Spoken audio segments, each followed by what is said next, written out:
secure this next game point for themselves.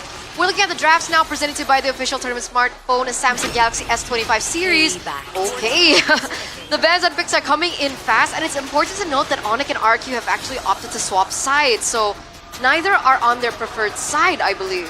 So, yeah, I think ONIC with that Lancelot last pick value, RRQ do not want to overthink, because then they try to limit Kyrie's hero earlier, but with the Lancelot, it just nullifies the Surratt. So RRQ, they're trying a new quote-unquote approach, being on the second pick for the second game. Farsa instantly picked up. A lot of options. And the high loss, the double H combo. Hayabusa on Zutsujin, another signature pick, but we just haven't seen this pick all that often, so there are concerns there. And Dyron now being on the high loss, it's not that big playmaker, but we've seen him deliver in the laning phase and also with the clutch, glorious pathways before. But of course, when you see high loss on Dyron, then you know something big is coming for Edok. It's almost a guarantee. It needs to happen for RRQ to have enough threats, especially with ONIC picking up the Joy. I was about to say the Badang. I love the Badang pick. Actually, because Badang can really stop Hayabusa, especially for the momentum. Like, it have a long duration of the crowd control, using the fist crack, fist wall, and anything. But now, Suns with the Farsia. I think we already saw it 2 days ago. Yeah. That it's very terrifying, Farsia.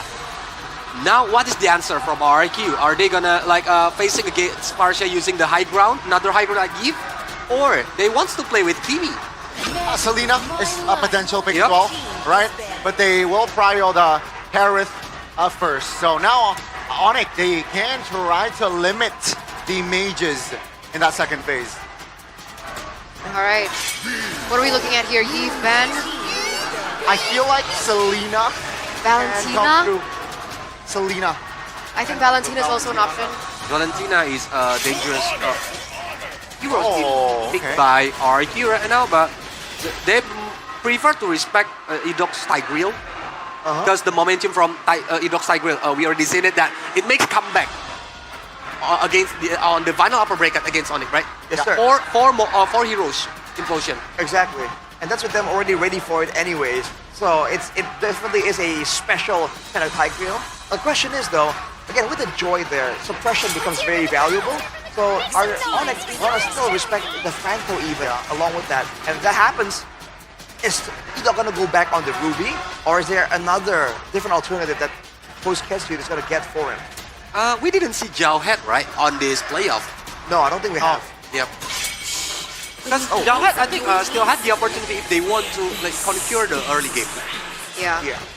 Those are the things that we're looking at definitely. With the CC being banned out, do you think that this could be flex? Hylo's flex for Edok, and then they pick up a Phobius for Dyron? It could be. Especially when they bend the CC as well. I think it's hinting that they want something that can kind of broaden out in the EXP lane. They go for the Yi first though, and this is a point that a lot of people have been making, a lot of talents like KB have been making about RRQ as well. They really like having that EXP lane matchup, favor Dyron, considering his impact, especially with controlling the early game neutral objectives. So what are we looking at now for ONIC to close things out? We're still looking at a gold laner and potentially a rope or an EXP. Ranger might be work if they want to face against the Harith. But Baxia. Wow. Well, because the rotation will be very quick if you're using the Baxia, but the problem is like the AoE crowd control using the Baxia. But Irritel is coming. It's all about speed here for ONIC. Yeah. The Joy, the Farsa, the Baxia, and Irritel all move really fast. Yeah. But there comes the signature Franco. And now Franco is coming. Although if you look at it, you don't have a lot of burst damage to try and use that Iron Hook effectively. So worst case scenario here, especially with ONIC having the Baxia, this tanky solid hero that doesn't really get taken out that easily, this Franco might just be nullified. That's the main concern here for RRQ. So will the Franco actually be the ground-breaking thing that they require for RRQ, or will it be the ground breaker for RRQ for game number 2? As we're going to throw it over to our casters. What do you guys think about the drafts? Thank you, panelists. And it's up to this game number 2. We'll have to see who will be able to either get an extra point or equalize.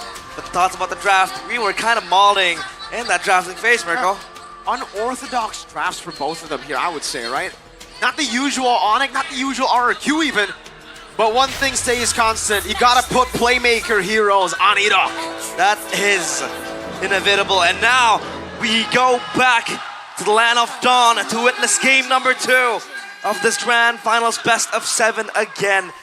Severo with the Aerithel. We had our thoughts on maybe that he might possibly pick up that Harith in the first phase, but he did not at all. So now, with the Aerithel against the Harith, what do you think about this lane, Mirko?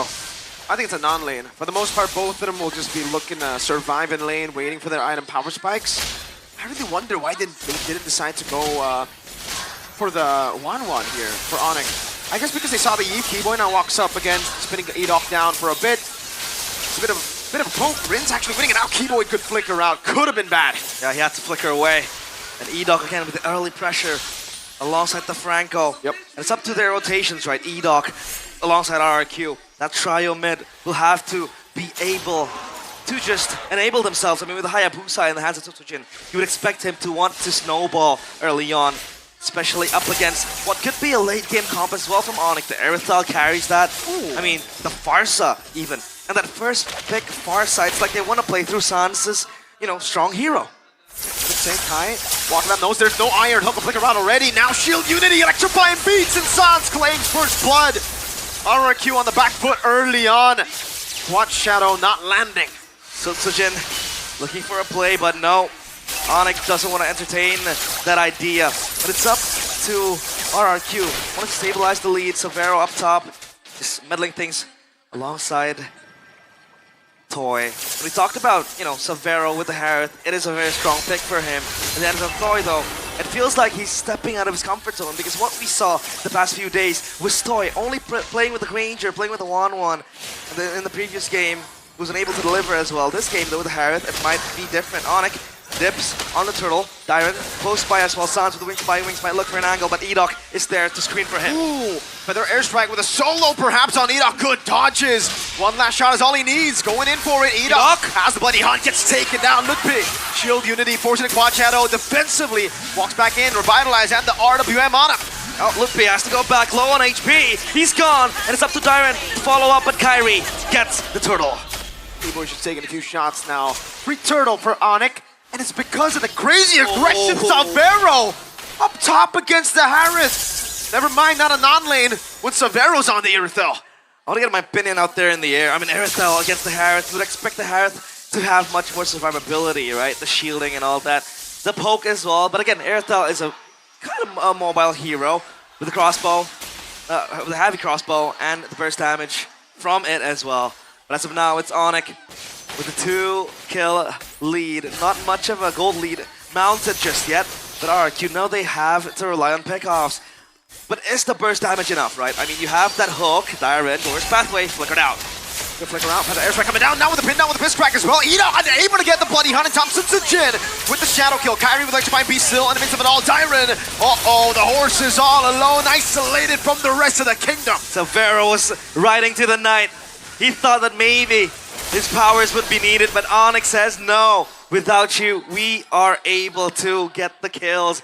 And it's now audience prediction by the new application GoPay still favors RRQ slightly though, 59% to 41%. And RRQ, again, WinCon, they have to be able to get the Citizen online. Yep. They have to be able to rely on Toy for the late game later on. At least they have that insurance in their pockets. And now Edok might fish for something, but Severo, he thinks that this is fishy. Sans is here to back up. Oh, Sans just dodging away from it.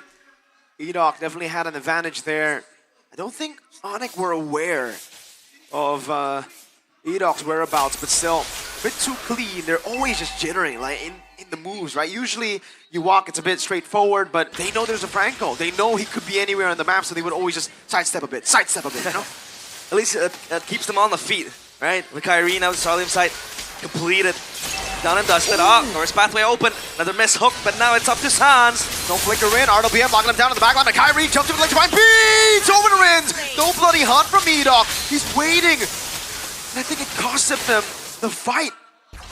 Toy is walking close. So is Severo, and that is Rins just deleted out of the fight, out of the equation. Even Tsutsujin was bursted down quickly. Severo, you don't want to play with fire. Edok is coming close. But he knows the Miratel. Dyren. Shield Unity. Tyron all alone, pinned down to the wall. The high-lows, electrifying beats. He's gonna have to die to the music of Kai. Sweet, sweet music for ONIC, playing the songs to their favorite tunes. It's Turtle, it's all free for the taking. And now it's RRQ again, right? If you want to talk about objective contest, it feels like RRQ, they're a bit behind, but now they go bursting in. All in the Franco, and he won't be able to find a pick. Feathered airstrike with the shield unity and the pin down of Ludpi. Substitute with the retribution, unable to find it. Wow! Kai so on point. Oh no. On the retribution. Add insult to injury, rubbing salt to the wound. Whoa. Dodges away from, oh! Wings by wings. Gila, you see it in his eyes. A stun in the bottom lane. Toy walking up the glorious pathway now. Dyren with the help of Toy. Divine Force already used. No stun for Dyren, and it's going to just be an easy escape for Kai. It is very, very easy. Doesn't break a sweat doing it. 2 ultimates expanded, but at least those cooldown reductions do come in clutch. Good. Minion kills from season 1 to season 15. I'm not good with maths. That's 119 million. 109 million, my bad. 7,002. That's a lot of minions. 3. Boom. 4 in the mid lane. Feather and airstrike. Edon with the Iron Hook. Able to find it with a Blinker 2, but it's only onto Ludpi. I think ONIC are fine with that. Kyrie now knows there's no bloody hunt. RWM locking him down. Diamond pops in. The glorious pathway. Sunsujin! Pinned down by Keyboy! He's stuck! The assassin gets assassinated! That was Keyboy with the fist break. X-fist crack combo. Now Sans has to reposition Sutsujin. That death might be significant. It's ONIC now, restabilizing the lanes up top. It's Kyrie playing that side lane pressure. 4 kills to his name even. He was contemplating for that assassination in the mid lane, but thankfully, he held his ground.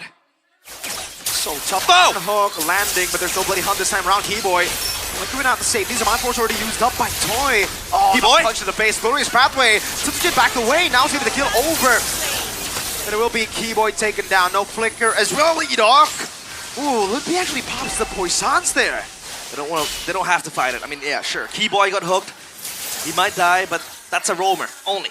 So RRQ, they have to be content with that, but they have Cryo on Turtle. Toy has Mother of Heaven, so that might be the life steal he needs. Shield unity from Ludpi, walking in towards the Turtle, landing on Dyron. Now it's done as well, connecting. RWM locking him down. Zaman Force coming down as well. Kai! Still with the steal on the Turtle as Edok gets taken out. Unstoppable.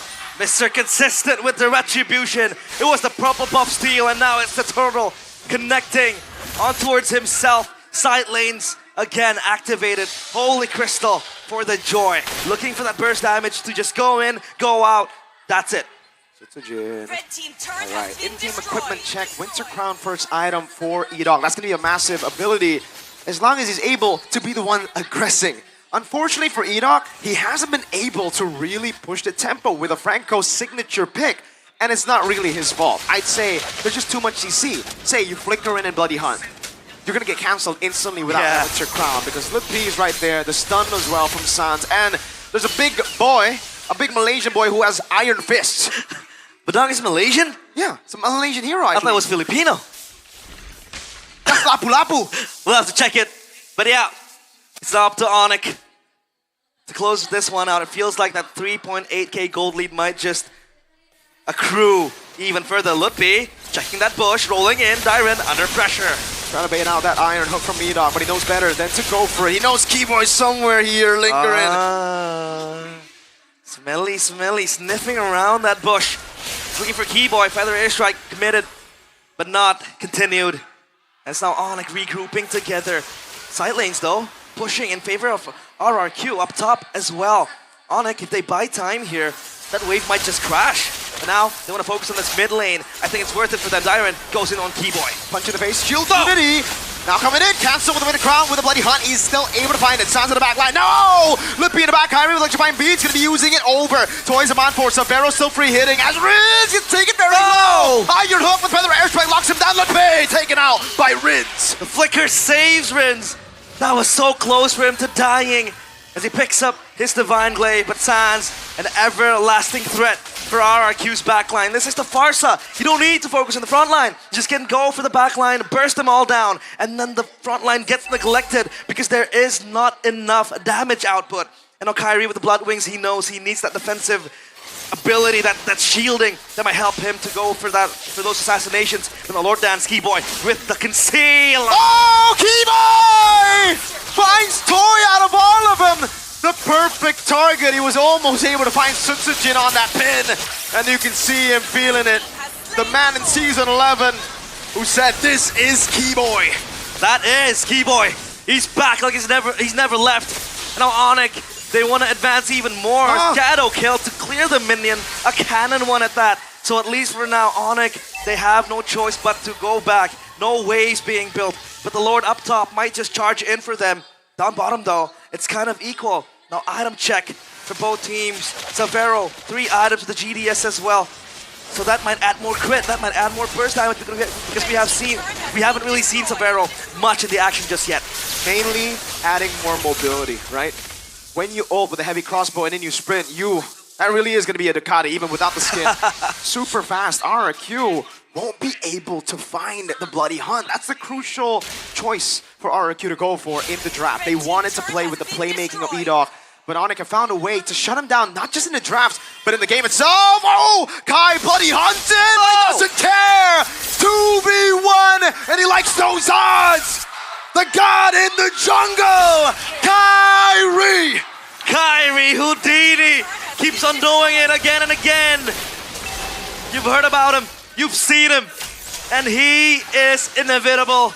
ONIC, they grasp this chance. 10 fingertips, both hands. They might just go for that 2-0 blow. This wave is building in the middle. And even Sans just casually flying in. He doesn't care. Wings by wings already used. Kai jumps in again for the airstrike, locks Tyron down, singing to the music, to the beats of ONIC. Look, Poissons, a lot of damage placed on him, but they will stay alive. Only base turrets left in the kingdom of RRQ. Edok, Iron Hook in the flanker, binding Sans. Oh, Keyboy! With a cancel on the back of Sans, gets away. Now it's Kai! Kyrie going to the back. He might look for the assassination as he looks so low. Tyrant, Lone Stallion alone. The Iron Hook lands, but it's onto the minion wave. Sutsujin, Shadow kill Sans! Gila Sans! Gila ONIC. Everybody is playing out of their goddamn mind. The Sky Kings again, descending to the castle of RRQ. The kingdom in crumbles. As now Toy looking for a Hail Mary play. Knows him on force. ONIC playing around again. Yikes. Wow. Mid lane base turret going to be threatened now. Savero already on it. Iron Hook lands. But look, he will take that damage with a feather airstrike and a few shots. Toy is down to so low.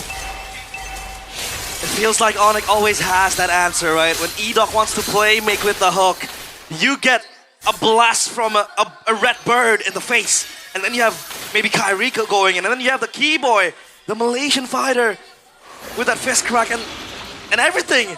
So it feels like RRQ, they have no chance but just to all in. Not play behind the hook, but maybe look for a flank angle. But thankfully for ONIC, Sutsujin has been completely shut down. The Hayabusa seems non-existent. Conceal play.